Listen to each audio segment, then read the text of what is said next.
نحمده ونصلي على رسوله الكريم أما بعد فأعوذ بالله من الشيطان الرجيم بسم الله الرحمن الرحيم يا أيها النبي حرض المؤمنين على القتال اے نبی حرض المؤمنین مومنین کو باریں شوق دلائیں علی القتال جہاد کے لیے، علی کا مطلب پر، قتال یہاں پر جہاد سے مراد غزوہ بدر ہے، اور مومنین سے مراد صحابہ کرام، کیونکہ صحابہ کرام کی تعداد 313 تھی، کفار کی تعداد 1000، اور نبی سے مراد حضور اکرم صلی اللہ علیہ وسلم ہیں کہ مومنین کی تعداد کم ہے، اس لیے آپ ان کو شوق دلائیں تاکہ یہ جہاد کے لیے تیار ہو جائیں۔ اور آپ نے جب ان کے لیے آپ نے ان میں شوق پیدا کیا تو انہوں نے پھر شوق کا اظہار بھی کیا، جس میں مقداد رضی اللہ تعالیٰ عنہ نے حضور اکرم صلی اللہ علیہ وسلم سے یہ بات کہی کہ ہم آج وہ بات نہیں کہیں گے جو موسیٰ علیہ السلام کے لوگوں نے کہی کہ فَاذْهَبْ أَنْتَ وَرَبُّكَ فَقَاتِلَا، کہ تو اور تیرا رب جا کر لڑے، ہم تو یہاں بیٹھ کر تماشا دیکھیں گے، بلکہ چاروں طرف سے ہم آپ کی حفاظت فرمائیں گے۔ اور سعد بن معاذ انصاری رضی اللہ عنہ نے یہ بات حضور اکرم صلی اللہ علیہ وسلم سے کہی کہ اگر آپ ہمیں سمندر میں بھی کود جانے کا حکم دیں گے تو ہم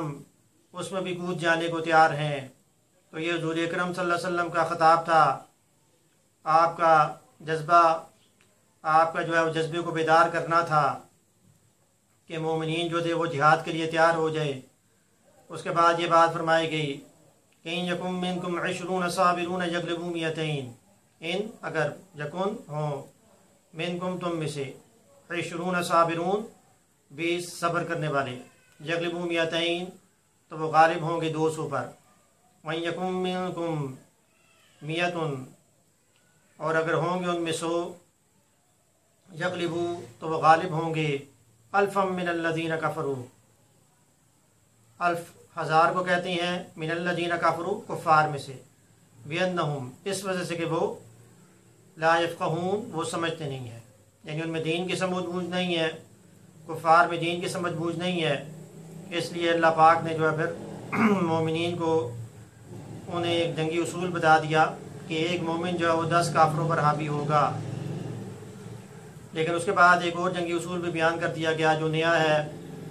کہ الآن خفف اللہ عنکم، اب خفف اللہ پاک نے جو تخفیف کی، عنکم تم میں سے، وعلما اور جانا منکم تم میں سے، ضعف ایمان کی یا ہمت کی کمزوری۔ تو وہ اصل میں ہمت کی کمزوری کیا تھی کہ اللہ پاک نے معلوم کر لیا کہ ایک مومن جو ہے وہ 10 کافروں پر حاوی اگر ہو تو شاید مومن جو ہے وہ نہ لڑیں، تو پھر اللہ پاک نے یہ بات فرما دی فَإِن يَكُن مِّنكُم 100 صَابِرَةٌ يَغْلِبُوا 200، پس اگر ہوں گے تم میں سے 100 تو وہ غالب آ جائیں گے 200 پر۔ وَإِن يَكُن مِّنكُمْ 1000 يَغْلِبُوا 2000 بِإِذْنِ اللَّهِ، اور اگر 1000 ہوں گے تو وہ 2000 پر غالب آ جائیں گے۔ تو جنگی اصول اصل میں یہ ہے کہ اگر ایک مومن جو پہلی جنگی اصول یہ بیان کر دیا گیا کہ ایک مومن کے مقابلے میں اگر 10 کافر آ جائیں تو ان کا ڈٹ کر مقابلہ کرنا ہے اور میدان جو چھوڑ کر نہیں بھاگنا۔ اس کے بعد پھر یہ اصول بیان کر دیا گیا کہ ایک جو ہے وہ مسلمان کے مقابلے میں اگر 2 کافر آ جائیں تو پھر 2 کافروں کا ڈٹ کر مقابلہ کرنا ہے اور ہمت نہیں ہارنی، اور میدانی جنگ جو ہے وہ چھوڑ کر نہیں بھاگنا۔ تو یہاں پر یہ بات بیان کر دی کہ بِإِذْنِ اللہ، یہ اللہ کے حکم سے ہے، وَاللَّهُ مَعَ الصَّابِرِينَ اور اللہ پاک صبر کرنے والوں کے ساتھ ہے۔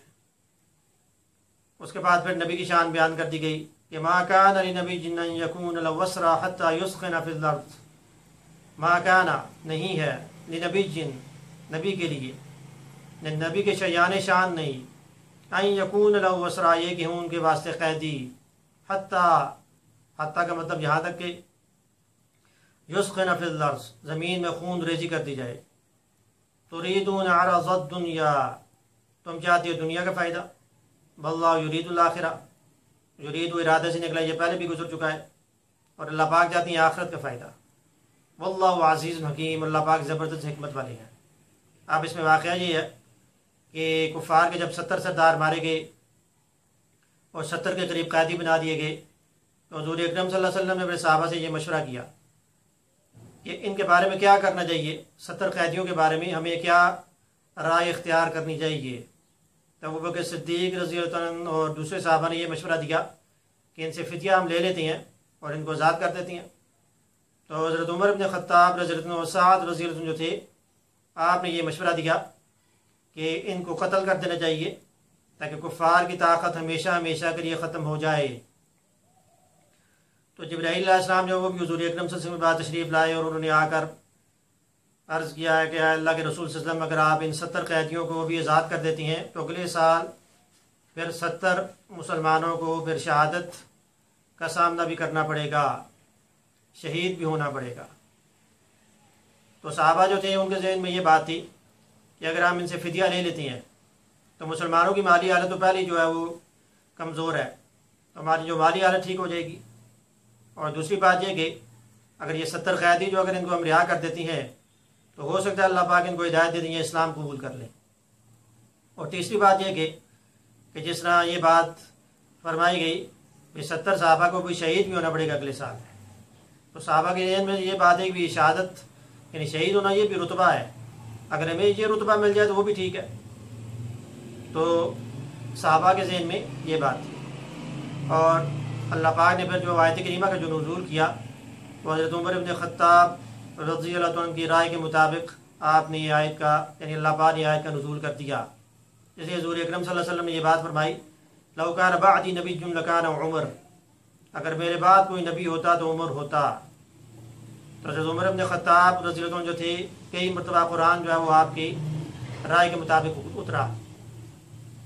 جیسے آپ ایک مرتبہ یہ بات فرمائی کہ میری غیرت یہ گوارہ نہیں کرتی کہ مومنہ عورتوں کے چہرے کی طرف غلیظ نگاہیں اٹھیں، تو اللہ پاک نے پھر پردے کا حکم جو نازل کر دیا، پردے والی آیت جو اس کا نزول کر دیا۔ تو کئی موقع پر جو ہے وہ عمر بن خطاب رضی اللہ عنہ کی رائے کے مطابق قرآن کریم کا نزول ہوا۔ اور یہاں پر یہ بات فرما دی گئی کہ نبی کے شجاع شان نہیں ہے کہ اس کے پاس قیدی ہوں تو یہ کہ ان کو وہ چھوڑ دے، یعنی خوب خون ریزی کر کے ان کو قتل کر دیا جائے۔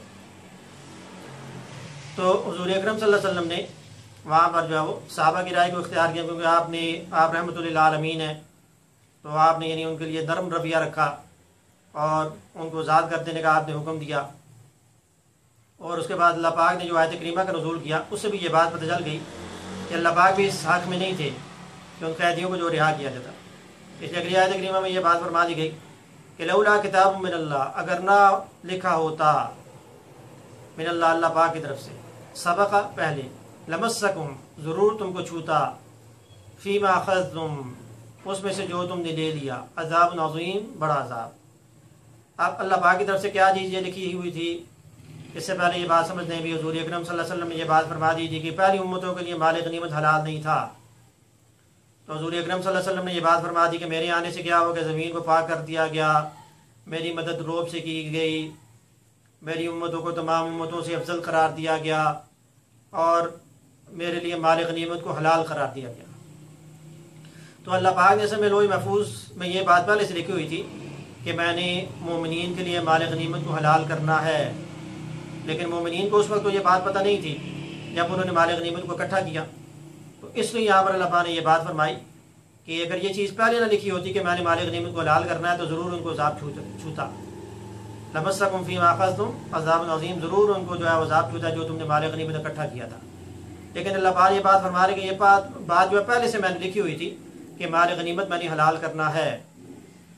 اور ایک روایت میں یہ بات آ رہی ہے کہ حضرت عمر بن خطاب رضی اللہ عنہ سعد رضی اللہ عنہ کے علاوہ کوئی بھی نہ بچتا کہ جس کو عذاب نہ چھوتا۔ اب اگلی آیت کریمہ میں اللہ پاک نے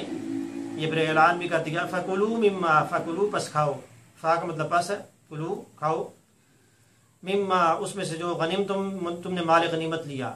حلالا طیبا حلال بھی ہے پاک بھی ہے، واتقوا اللہ اور اللہ سے تم ڈرو، واتقوا جو فعل ہے اللہ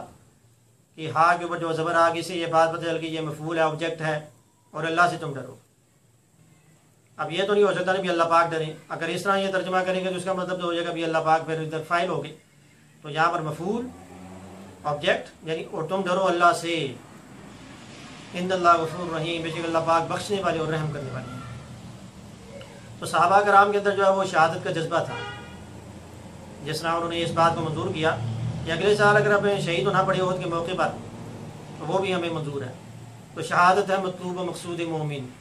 نہ مال غنیمت نہ کشور کشائی، ہری ہے شاخ تمنا مگر جلی تو نہیں، دبی ہے آگ جگر کی مگر بجھی تو نہیں، جفا کی تیغ سے گردن مفا شعاروں کی، کٹی ہے برسر میدان مگر جھکی تو نہیں۔ اس درس کو سنیں اور شیئر بھی کریں تاکہ یہ درس جو ہے شیئر کرنا آپ کے صدقہ جاریہ بن جائے، اور تبلیغ اسلام میں بھی آپ کا حصہ جو ہے وہ آپ اپنا حصہ ڈال لیں۔ اللہ پاک عمل کی توفیق عطا فرمائے۔ وما علینا الا البلاغ المبین۔